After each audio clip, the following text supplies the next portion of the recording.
நண்பனே எனது எடுக்க மாட்டேங்கிற போன் எடுத்து பேசு.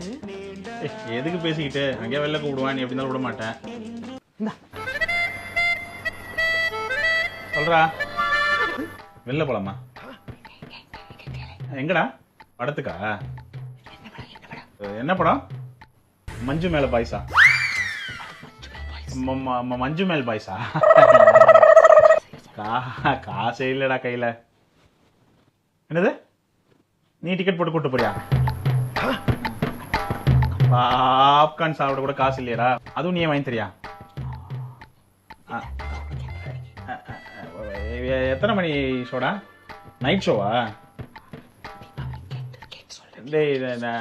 நைட் ஷோல சரி, எப்படி இருந்தாலும் ஒய்ஃபை கேட்டு தனியா இருப்பல, சும்மா ஒரு வார்த்தை அவகிட்ட சொல்லிட்டு வந்துடுறேன்டா. கிச்சன்ல தூரமா இருக்கா, அவளை நான் கூப்பிடணும். ஆமா, எதுக்கு கூப்பிட வரேன் சார். தீபோ தீபோ இல்ல, அபி படத்துக்கு கூப்பிட்டான், நைட் ஷோ போயிட்டு வந்துடுறேன். எங்கேயும் போத்தேன், வீட்லயே உட்கார். இது நம்ம லிஸ்ட்லயே இல்லையே. பொழுது போக வேண்டாமாடா, அது ஒரு ஆனந்தம், நல்ல ஆனந்தம்.